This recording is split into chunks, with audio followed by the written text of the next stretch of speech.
오늘 우리에게 주시는 하나님의 말씀은 출애굽기 32장 7절로 14절까지 말씀이에요. 교독하겠습니다. 제가 먼저 읽을게요.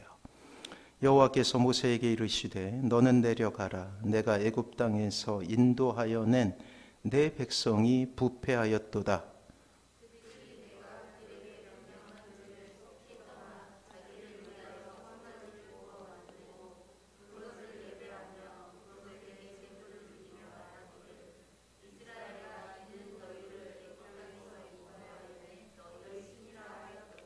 여호와께서도 모세에게 이르시되 내가 이 백성을 보니 목이 뻣뻣한 백성이로다.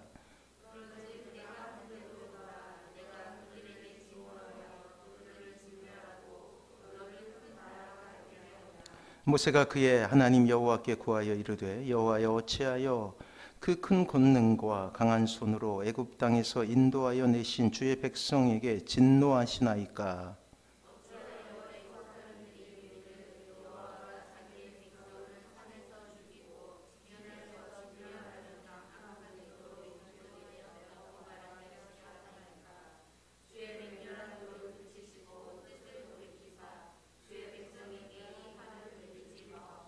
주의 종 아브라함과 이삭과 이스라엘을 기억하소서. 주께서 그들을 위하여 주를 가리켜 맹세하여 이르기를 내가 너희의 자손을 하늘의 별처럼 많게 하고 내가 허락한 이 온 땅을 너희의 자손에게 주어 영원한 기업이 되게 하리라 하셨나이다. 여호와께서 뜻을 돌이키사 말씀하신 화를 그 백성에게 내리지 아니하시니라. 아멘. 옆에 분하고 인사합니다. 사랑하고 축복합니다. 사랑하고 축복합니다. 이 세계의 사상가 켈서스가 쓴 진실한 담화라는 글이 있었어요. 이것은 아주 특별한 역사적인 의미를 가지고 있는데 역사상 최초로 기독교를 비판한 그러한 책이었습니다. 이 책에서 켈서스는 초기 그리스도인들을 이렇게 비평해요. 그들은 논리와 상식을 벗어난 사람들이다. 그들은 인사도 나누기 전에 사랑하며 알지 못하면서 사랑한다. 비판적인 사고를 가지고 기독교를 비판하기 위해서 글을 썼던 사람이에요. 그런데 놀랍게도 그가 보는 눈에도 그리스도인들은 서로 사랑하는 존재였다라는 놀라운 모습을 우리에게 보여주고 있다라는 사실이에요. 이처럼 그리스도인은 세상이 이해할 수 없는, 어쩌면 세상이 감당할 수 없는 삶을 사는 존재라고 할 수 있습니다. 그러면 무엇이 그리스도인들을 이렇게 살아갈 수 있도록 할까요? 세상이 도저히 알지 못하는 신자의 사는 법은 과연 무엇일까요? 가장 어려운 상황 속에서도 포기하지 않으며 마땅히 배반과 배신이 난무하는 이 시대 가운데서도 의연하게 모든 것을 이겨내는 신자의 놀라운 힘과 능력은 과연 어디에서 나오는 것일까요? 죽음에 직면한다 하더라도 결코 두려움이 없고 폭력이 삶이 된다 할지라도 결코 굴종이 없으며 진리를 위해서라면 초계와 같이 자신의 목숨을 버릴 수 있고 하나님의 영광을 위해서라면 그것이 오지이건 사막이건 죽음이 생명을 넘보던 곳이든 상관없이 의연하게 모든 것을 던지고 나아갈 수 있었던 이유는 무엇일까요? 여러분들은 그것이 무엇이라고 생각하십니까? 사랑하는 성도 여러분, 신자의 삶은 결코 홀로가 아닙니다. 한 사람이 주님을 알게 되고 주님의 사람이 되어 신자라는 이름을 갖게 되면 그 신자를 중심으로 놀랍고도 새로운 영적인 생태계가 구성되게 되어 있어요. 이전과는 전혀 다른 일들이 신자를 중심으로 일어나게 된다는 거예요. 그래서 영적 생태계라 부르는 이유는 눈에는 보이지 않아요. 눈에 보이지 않는 영적인 생태계라는 의미이죠. 바로 기도의 세계입니다. 한 사람이 주님을 알게 되고 한 사람이 하나님의 사람이 되는 것보다 경이로운 일은 없어요. 하나님을 알게 되고 하나님의 놀라우신 은혜의 영역 아래로 돌아오게 되면 우리의 마음속에 놀라운 통찰 하나가 생기게 됩니다. 그것은 내가 이렇게 하나님을 알고 하나님의 자녀가 되며 하나님을 의지하는 인생, 그리고 하나님을 예배할 수 있는 존재가 된 것은 나 혼자의 힘으로 된 것이 아니다라는 깨달음이 찾아오게 되는 거예요. 누군가 나를 위해 기도하고 있었다라는 통찰이 나의 마음속에 생기게 된다라는 거예요. 우선은 성령님의 애통하는 기도가 있었고, 또 누군가 자신의 영혼을 위해 슬피 울며 가슴을 찢는 기도가 있었음을 깨닫게 되는 거예요. 이것이 시줄과 날줄이 되어서 수많은 시간이 지나가고 또 수많은 누군가의 눈물이 아료새겨져서 탄생하게 되는 것이 한 사람의 그리스도인임을 깨닫게 되지요. 그것으로 인하여 감사하고 그것으로 인하여 은혜를 체험하게 됩니다. 그리고 이제 자신도 누군가를 위해 기도의 수고를 하기 위해 팔을 걷어붙이고 무릎을 꿇으며 때로는 눈물을 흘려 그 영혼을 위해 기도할 수 있는 사람이 되어버리는 거예요. 그리하여 이전에 상상할 수 없는 일이 일어나게 되는데, 자신을 핍박하는 그를 위해 기도라는 도구를 짊어지게 되는 거예요. 억울하고 원통한 일이 가득한 이 세상을 위해 기도하게 됩니다. 생면부지 아무런 관계를 갖지 않는 사람을 위해서도 시간을 낭비하며 그 영혼을 위해 눈물을 흘릴 수 있는 준비가 되는 거예요. 가족들이 아직도 주님을 알지 못한다라는 냉혹한 영적인 상황은 어찌할 수 없는 통곡이 되는 거예요. 그래서 하나님 앞에 기도할 때 이제 눈물이 나오기 시작하죠.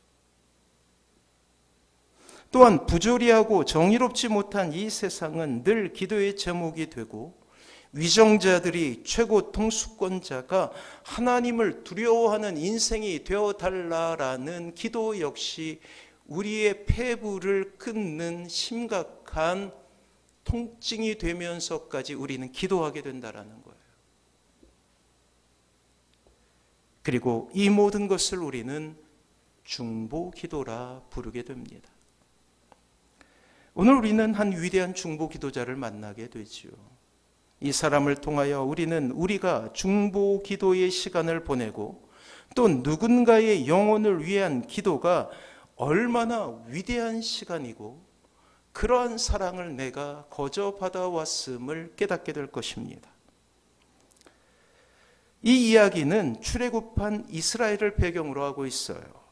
자, 우리가 잘 알듯이 이스라엘 백성들을 향한 하나님의 열심과 열정은 참으로 놀라운 일이었어요.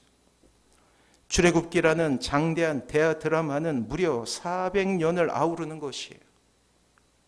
모세라는 한 지도자를 세우기까지 무려 80년이 걸렸습니다. 그만큼 철저하게 하나님은 준비하셔요. 그리고 우리가 잘 알다시피 극적으로 출애굽이 일어나게 되죠. 이집트를 탈출하게 된 거예요. 10가지 재앙이 이집트에 내려지는 순간들은 우리가 생각할 때도 늘 가슴 졸이는 현장이었어요. 집요한 바로의 이기심은 쉽게 이스라엘 백성들을 내어놓지 않았죠. 결정적으로 이스라엘 백성들이 만나게 되는 홍해는 민족이 전멸할 수도 있는 커다란 위기가 되었습니다. 하지만 우리가 잘 알듯이 하나님은 그 홍해를 걸어서 건너게 하셨고 오히려 역전시켜 바로의 군대가 몰살당하게 되는 위대한 기적, 위대한 역사가 이루어지게 되죠. 이제 출애굽 후에 광야로 들어가서 시내산에서 율법을 받게 됩니다. 우리가 잘 아는 십계명을 받게 되죠. 그리고 그렇게 꿈꾸시던 이스라엘 백성들이 성막을 중심으로 한 예배 공동체가 이루어지는 놀라운 현장을 우리가 맞닥뜨리게 돼요. 그러나 이런 하나님의 꿈이 다시 한번 좌절을 경험하게 됩니다. 모세를 기다리던 이스라엘 백성이 스스로 자신들을 위하여 우상을 만들게 되죠. 황금 송아지를 만들게 돼요. 송아지를 만들어 그것이 하나님이다 말하고 그 밑에서 이스라엘은 난잡한 축제를 벌이고 있었어요. 이집트에서 보았던 난잡한 축제를 벌였어요. 이제 약속의 땅 가나안으로 들어갈 수 있는 바로 그 은혜의 현장이 한순간에 우상을 섬기고 하나님을 배반하는 배역의 장소로 변화되게 된 거예요. 참으로 한탄스러운 일이 아닙니다. 하나님과 같이 되려는 끊임없는 원주의 굴레와 그리고 하나님의 대과업을 망치려 하는 사탄의 노력이 합심하여서 이러한 배반을 만들어내게 된 거예요. 그들의 범죄함과 그리고 영적인 간음으로 더럽혀 하나님으로부터 멀어지게 했던 것이죠. 그렇게 이제 본문에 나오는 하나님의 안타까운 탄성은 우리 모두를 슬퍼하게 하고 있습니다. 자, 출애굽기 32장 9절부터 10절까지예요. 우리 같이 한번 읽어보도록 하겠습니다. 같이 읽습니다. 시작. 여호와께서 또 모세에게 이르시되 내가 이 백성을 보니 목이 뻣뻣한 백성이로다. 그런즉 내가 하는 대로 두라. 내가 그들에게 진노하여 그들을 진멸하고 너를 큰 나라가 되게 하리라.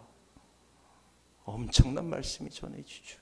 뭐라고 그래요? 사랑의 그 하나님의 입에서 이런 말씀이 들립니다. 내가 그들에게 진노하여 그들을 진멸하고 그들을 몰살시킨다는 의미예요. 그리고 너를 두어, 즉 모세를 통해서 새로운 민족을 일으켜서 그 민족이 큰 민족이 되게 하리라는 그런 엄청난 예언을 하셔요. 이것이 원래 축복을 걷어차버린 인생들이 당연히 맛보아야 될 죄책입니다. 스스로 멸망당한 길을 선택했기에 마땅히 그리 진멸당해야 했다라는 거예요. 그것도 기적을 체험한 이들이에요. 하나님은 아주 단호하게 그토록 사랑하시는 민족을 책망하십니다.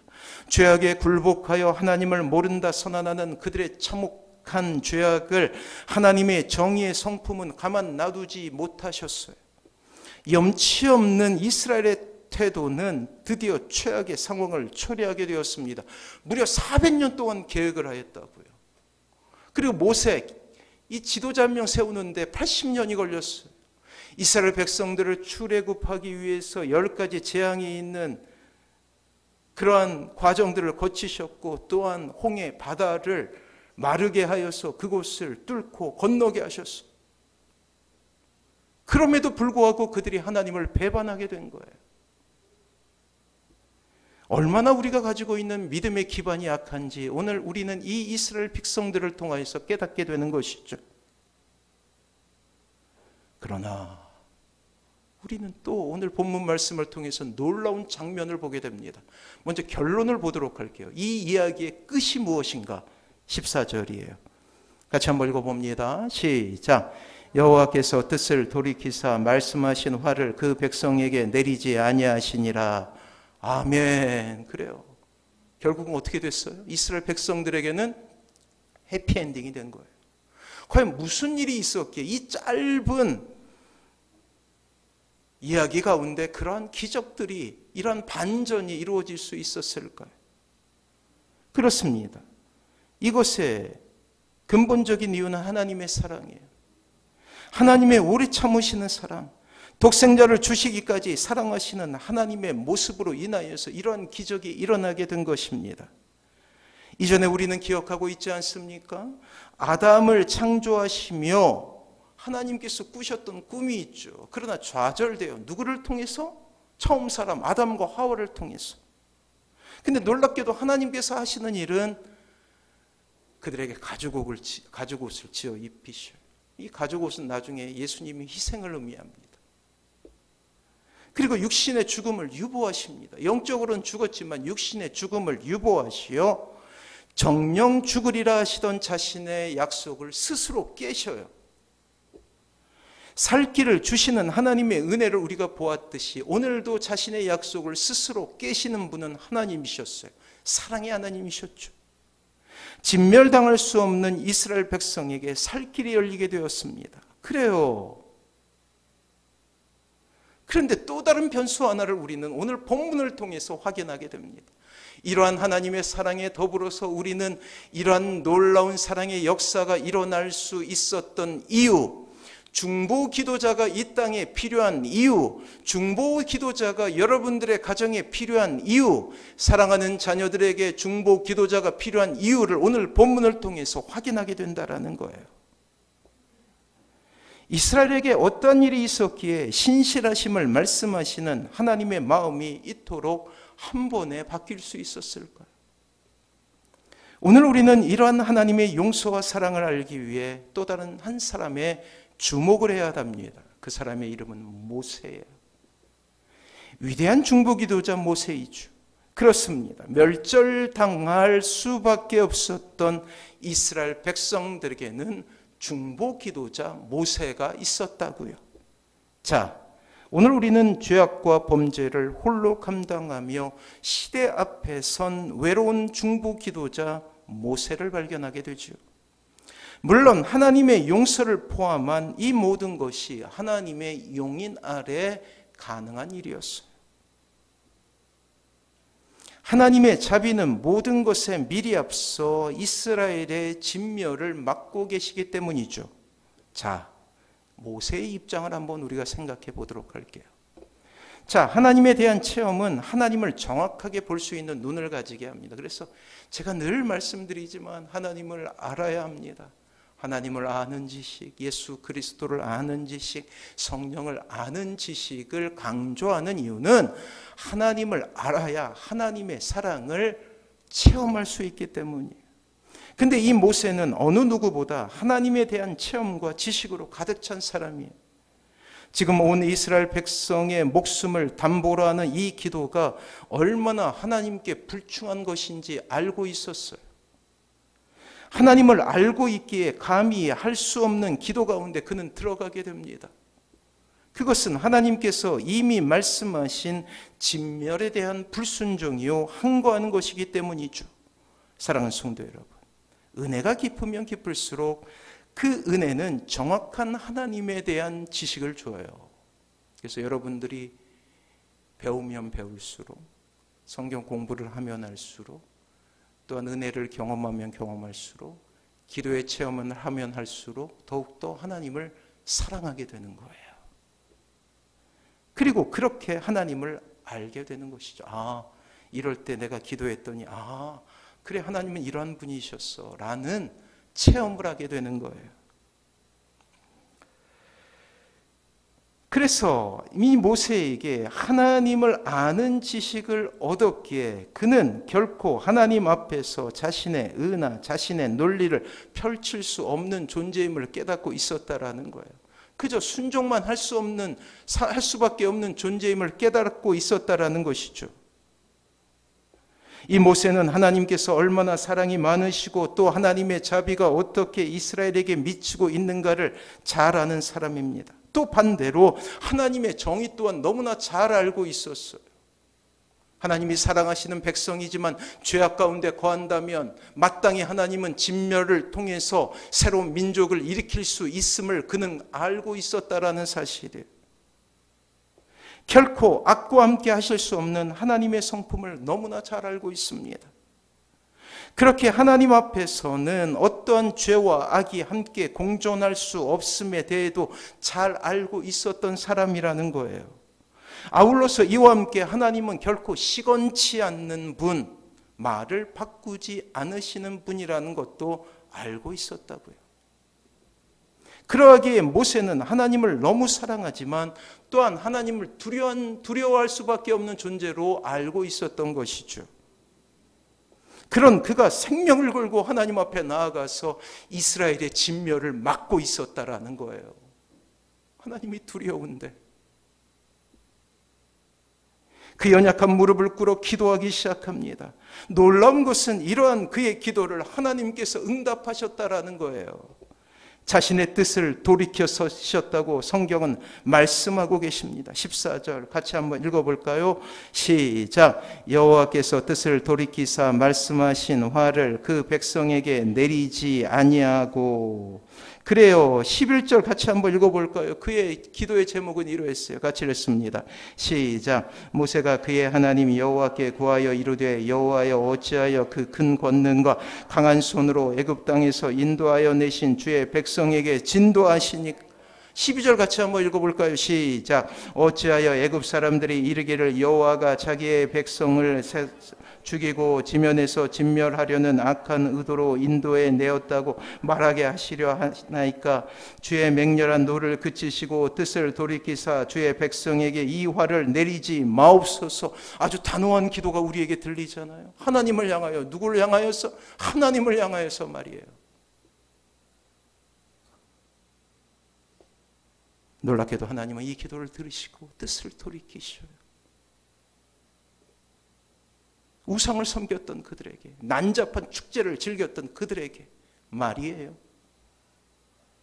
사랑하는 성도 여러분, 지금도 하나님은 이 시대에 하나님만 소원하고 하나님의 진노가 이 땅에 임하지 않도록 하나님의 마음을 품고 기도하기를 원하는 그러한 중보 기도자를 찾고 계십니다. 작게는 가정을 위해서, 크게는 이 땅의 교회를 위해서, 그리고 이 민족을 위해서, 전쟁 가운데 있는 이 땅, 이 세계를 위해서 기도할 수 있는 바로 그 사람을 찾고 계신다라는 것.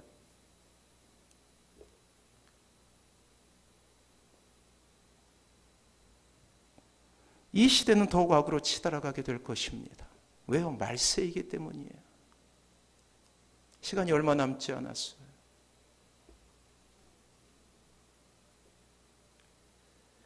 자신의 처지가 얼마나 비참한지도 모르고 죄악 가운데서 하나님을 거부하고 때로 하나님을 대적하며 살아가는 많은 이들이 있게 될 것입니다.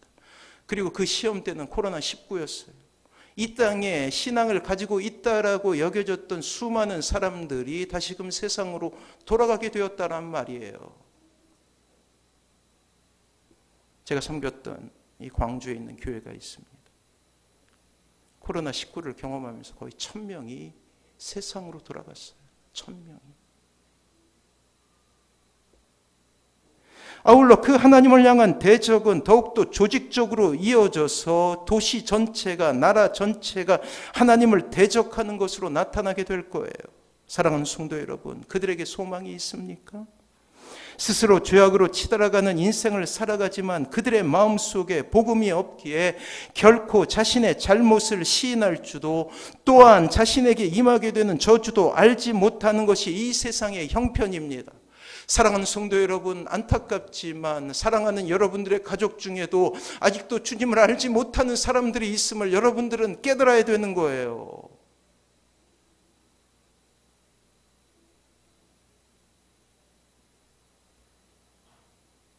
그렇습니다. 그들에게 희망이 있다면 이미 하나님의 사랑을 경험하고 십자가 그 위대한 복음의 상징을 체험하며 이제 중보 기도자로 세상을 위해 혈혈단신 모세와 같이 기도할 수 있는 여러분들이 소망이라는 것입니다. 그들을 위해 애통하고 그들을 위해 눈물을 흘리고 그들을 위해서 때로는 자신의 목숨까지 내놓으며 기도할 수 있는 사람이 그들에게도 필요하다라는 거예요. 왜요? 우리 또한 그러한 사랑을 받은 사람이기 때문이죠.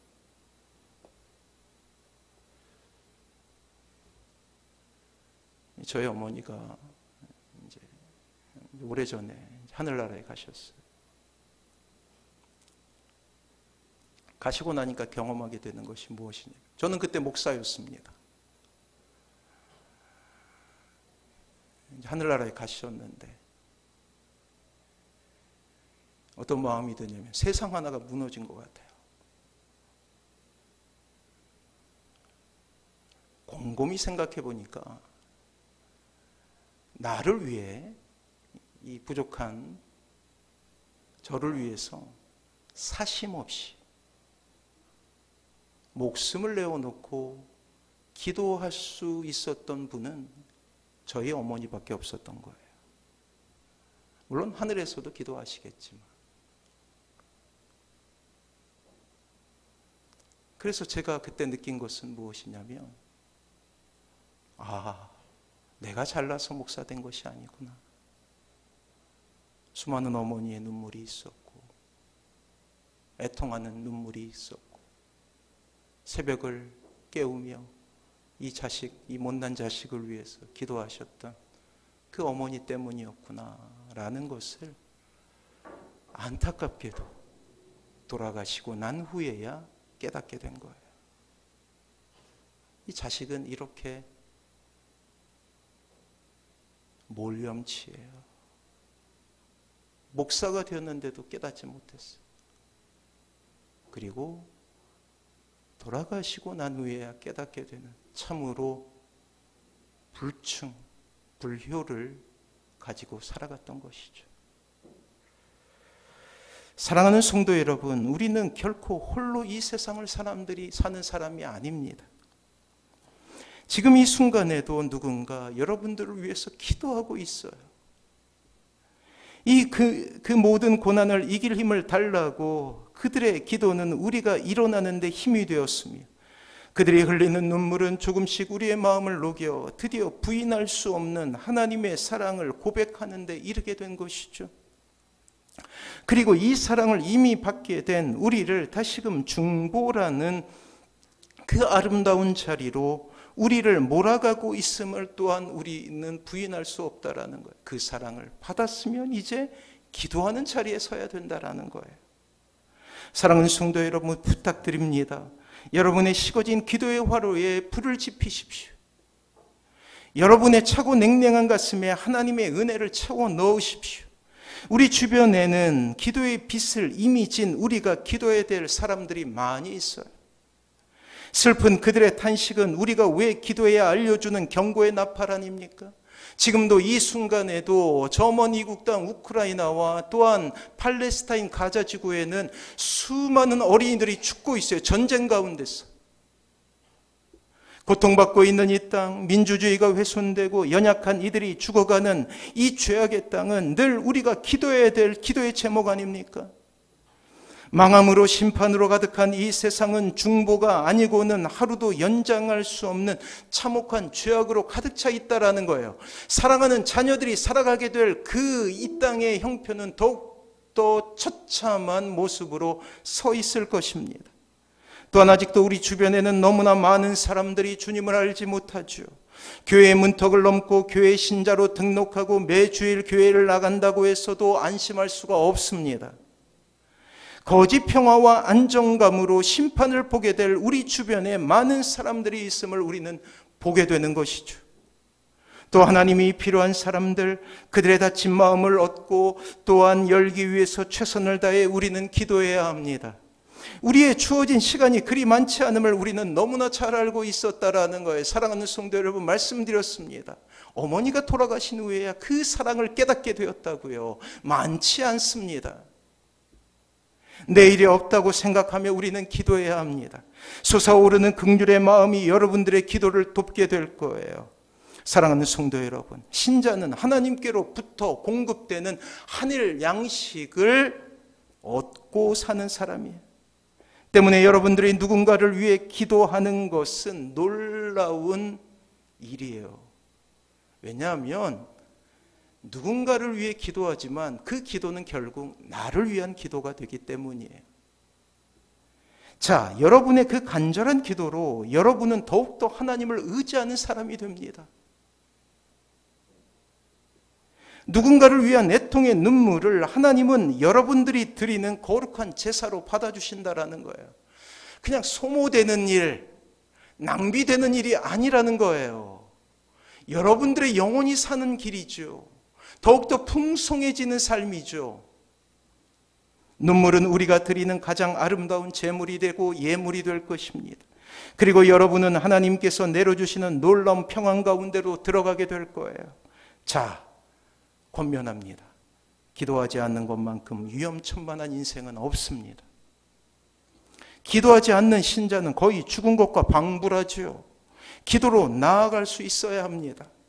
그 냉랭한 마음을 털어버리고 하나님을 향한 겸비함으로 엎드리시기 바랍니다. 우리는 기도를 흔히 이렇게 표현하지 않습니까? 기도는 호흡이다.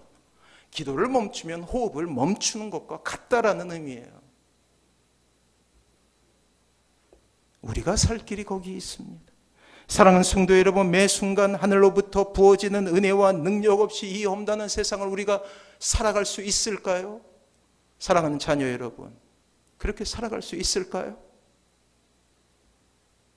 하나님께서 끊임없이 죄악을 이기는 거룩한 능력으로 우리를 붙들어 주지 않으시면 우리가 이 땅을 온전히 살아갈 수 있을까 말입니다. 더욱이 신자의 중복이다는 나를 살릴 뿐만 아니라 가족을 살리는 일이에요.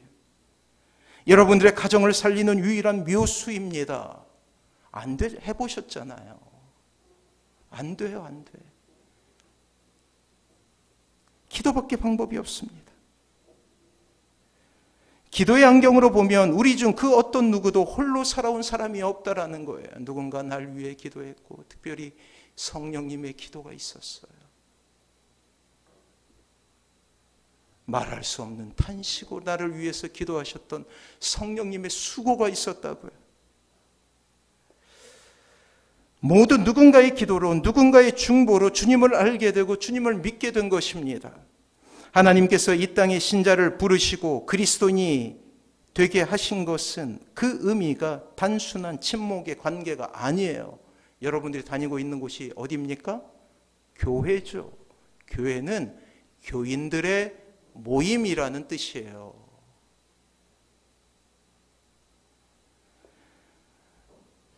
교회를 우리에게 이 땅에 주신 것은 단순한 모임이 아니라는 거예요. 친목 단체가 아니라는 거예요. 산악회나 취미를 즐기는 사람들이 모여서 하는 그런 모임이 아닙니다. 교회는 하나님께서 우리를 자녀 삼아 주심으로 말미암아 허락된 형제 자매 관계가 된 거예요. 우리가 드리는 우리로서의 기도는 우리가 한 형제 자매임을 증명하는 놀라운 은혜의 방편 아닙니까? 또한 우리는 성찬식을 통해서 그것을 경험하게 됩니다. 주님의 피와 주님의 살을 마심으로 말미암아서 피가 섞이지 않고 살이 섞이지 않았음에도 불구하고 형제님, 자매님이라고 고백할 수 있게 되는 거예요. 이것이 교회의 힘이죠. 교회를 주신 이유죠. 홀로가 아니라는 거예요. 2024년 우리는 두 가지에 집중하려고 합니다. 첫 번째는 가족을 이루게 될 거예요. 지금까지 우리는 인사를 하며 눈웃음을 지으며 서로 이렇게 좋은 관계를 맺었지만 이제 그 관계를 한 걸음 뛰어서 가족을 맺게 될 거예요. 그것을 우리는 기존의 교회는 구역이라고 부르고 우리는 셀 가족 모임이라고 부르게 될 거예요. 또 한 가지 커다란 도전을 받게 됩니다. 그것은 한 달에 한 번씩 온 가족이 모여서 우리는 기도회를 하게 될 것입니다. 금요일 날 모여서 기도하고 서로를 위해서 중보하고 또 제가 안수도 하고 그러한 과정을 거치게 될 거예요. 때문에 오늘 드리는 우리의 기도는 세상을 바꾸는 기도가 될 수 있는 거예요. 사랑하는 성도 여러분, 여러분들의 삶의 옆에 있는 낙심한 형제 자매들을 일으키는 유일한 방법이 무엇일까요? 좌절과 낙심 가운데 허랑방탕하게 살아가고 있는 가족들을 구원할 수 있는 유일한 방편이 무엇일까요? 기도밖에 없다라는 거예요. 또한 아직도 주님을 알지 못하는 사람에게는 그것이 유일한 희망이죠. 지금은 모르지만 비록 그 응답의 시간이 여전히 우리에게 인내를 요구한다 할지라도 결코 포기할 수도 결코 포기해서도 되지 않는 것이 중보의 기도라는 것입니다. 사랑하는 성도 여러분, 때로 과연 하나님의 응답은 언제쯤 이루어질까라는 의문에 쌓일 때가 있어요. 기도의 슬럼프가 찾아왔을 때죠. 특별히 영혼을 구하는 일, 특별히 자녀를 사랑하는 일에 우리는 늘 이렇게 시간과 그리고 우리의 모든 것을 다 드려야 됩니다. 도무지 변하지 않는 그러한 사랑하는 자녀들을 통하여서 우리는 하나님의 사랑이 얼마나 필요한지 깨닫게 되는 거예요. 과연 얼마나 눈물이 쌓이고 기도가 쌓여야 이 기도가 이루어지는지 우리의 인내를 시험하게 되는 기도 제목을 만날 수도 있어요. 그럴 때 누구나 할 것 없이 좌절이 밀려오고 또한 절망이 우리에게 찾아올 수도 있습니다. 하지만 그러한 기도를 통해서 반드시 하나님은 역사하십니다. 특별히 사랑하는 어머니 여러분, 결코 어머니의 기도는 땅에 떨어지지 않아요. 기도하십시오.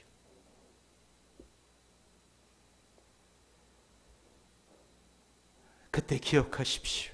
결국 가장 선한 것으로 이끄시는 하나님의 계획은 여러분들의 기도를 통하여서 이 땅에 이루어지게 될 것입니다. 이 세상으로 끝이 아님을, 끝은 하나님의 시간임을 기억하십시오. 자, 기도의 성자라고 할 수 있는 조지 뮬러라는 사람이 있어요. 자기의 평생을 통하여서 구체적으로 기도 응답을 받았다고 생생하게 기억할 수 있는 사건이 무려 5만 번이라고 그럽니다. 5만 번의 기도 제목을, 기도 응답을 받았다라는 거예요. 자, 한번 따져볼까요? 하루에 한 번씩 기도 제목 응답을 받게 되면 1년이면 365번, 10년이면 3650번. 와, 그러니 5만 번이면 도대체 몇 번인 것입니까? 몇 년들 기도 응답 받은 것일까? 그런데 그가 가장 시간을 많이 들여서 한 기도 제목이 있어요. 그것은 자기가 어렸을 때 같이 삶을 나누었던 5 친구의 구원의 문제입니다. 뮬러는 5명의 친구를 위해 오랜 시간 동안 계속해서 기도해 왔어요. 뮬러에게도 한 영혼이 구원받는 것은 쉽지 않았다라는 것이죠. 한두 사람이 믿기 시작해서 3명은 구원을 받았지만 끝까지 믿지 않는 친구가 2사람이 있었대요.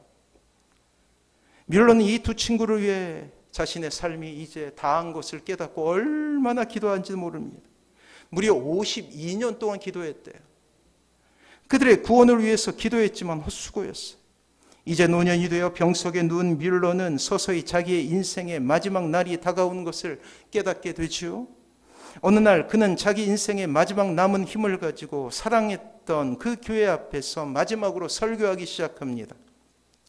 그리고 마지막 설교를 하는 날 그의 안 믿는 2명의 친구 중에 1명이 그곳에 참여하게 된 거예요. 참석하게 된 거예요.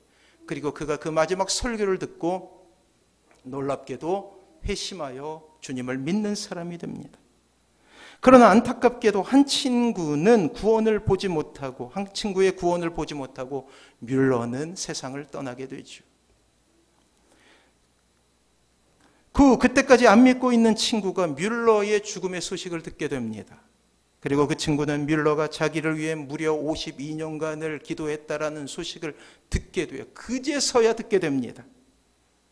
그리고 뮬러가 죽은 바로 그 소식을 들은 이 친구는 결국 예수님을 믿게 된 거예요. 믿고 난 후에 그 친구가 전 영국을 순회하면서 이렇게 간증합니다. 뮬러 목사님의 기도는 모두 응답되었습니다. 그리고 저는 그 최후의 응답입니다. 사랑하는 성도 여러분, 여러분들의 기도는 결코 땅에 떨어지지 않습니다. 이것을 믿으시기 바랍니다. 기도를 포기해서는 안 된다라는 거예요. 살기 힘든 이 세상에 그럼에도 불구하고 소망이 이야기할 수 있다라는 이유가 무엇일까요? 오늘도 포기하지 않고 여러분들의 영혼을 위해서 기도하는 누군가가 있기 때문이죠. 아울러 미천한 사람의 기도이지만 저의 기도를 들으시고 여러분들의 삶을 변화시킬 줄 믿습니다. 오늘도 하나님은 불꽃 같은 눈으로 이 땅에 그리스도의 심장을 가지고 기도할 중보 기도자를 찾고 계셔요. 그 부르심과 그 열심에 응답하셔 하나님은 중보 기도자가 되시는 모든 성도님의 기도를 듣게 되실 것입니다. 사랑하는 성도 여러분, 다시 한번 말씀드립니다. 우리는 결코 이 세상에 홀로가 아니에요. 복음의 위대한 역사는 우리에게 새로운 영적인 생태계를 허락하신 것이죠. 먼저는 성령님께서 말할 수 없는 탄식으로 여러분들과 여러분들의 가족들을 위해서 기도하고 계십니다. 또한 우리를 위해 목숨을 내었고 기도하는 중보 기도자들이 있고 목회자들을 통하여서 여러분들의 이름을 부르게 하셨어요. 말세 때 참으로 고통하는 시간이 우리에게 찾아왔지만 그럼에도 불구하고 이 세상에서 승리할 수 있는 이유는 누군가 날 위해서 기도하기 때문이라고요.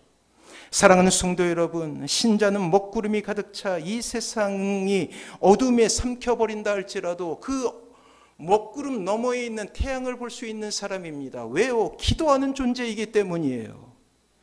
그렇게 우리에게 필요한 것은 이 절망의 시대에 기도의 줄을 붙잡고 하나님의 긍휼을 기다리며 하나님 앞에 간구하는 그 마음이 우리에게 필요하다라는 거예요. 그래서 도전합니다. 기도해 오셨던 분들은 낙심하지 말고 기도하십시오. 기도가 낯선 분들은 기도의 자리로 들어오십시오. 하나님 앞에 메어 달리십시오. 하나님의 그 뜻을 구하십시오. 때문에 2023년을 지나고 이제 2024년을 우리가 보내게 될 것입니다. 2024년 한 해는 여러분들의 가정이 또한 절망 가운데 있는 이 빛가람동이 하나님의 나라로 변화되는 첫 해가 될 것입니다. 모세와 같이 여러분을 이 세상의 중보 기도자로 삼으시는 하나님의 놀라운 비전을 발견하시고 그 뜻을 구하시며 주님 앞에 서시는 사랑하는 모든 성도님들 되시길 바랍니다. 그래요. 오직 복음으로 회복된 사람만이 이렇게 중보 기도자의 사명을 감당할 수 있게 되는 거예요. 아멘 하시고 그 놀라운 축복의 초대에 응답하시는 사랑하는 모든 성도님들 되시길 주님의 이름으로 축원합니다.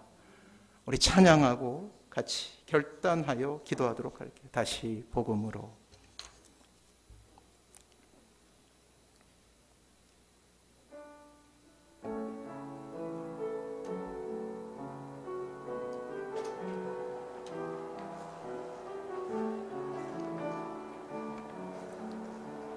하나님 독생자 예수 그리스도 그분만이 오직 길과 진리 생명이라. 세상 다 변하고 사람들 변해도 나에겐 복음 십자가뿐이라. 하나님 독생자 예수 그리스도 그분만이 나의 길과 진리 생명이라. 세상이 비웃고 사람들 떠나도 나에겐 복음 십자가뿐이라. 복음으로 다시 십자가로 다시 하나님께로 나아갑니다. 오직 복음만이 오직 십자가만이 오직 하나님만이 나의 전부입니. 다시 한번 고백할게요. 하나님 독생자 예수 그리스도 님 독생자 예수 그리스도 그분만이 나의 길과 진리 생명이라. 세상 다 변하고 사람들 변해도 나에겐 복음 십자가뿐이라. 하나님 독생자 예수 그리스도 그분만이 나의 길과 진리 생명이라. 세상이 비웃고 사람들 떠나도 나에겐 복음 십자가뿐이라. 다시 복음으로 다시 십자가로 다시 하나님께로 나아갑니다. 오직 복음만이 오직 십자가만이 오직 하나님만이 나의 전부이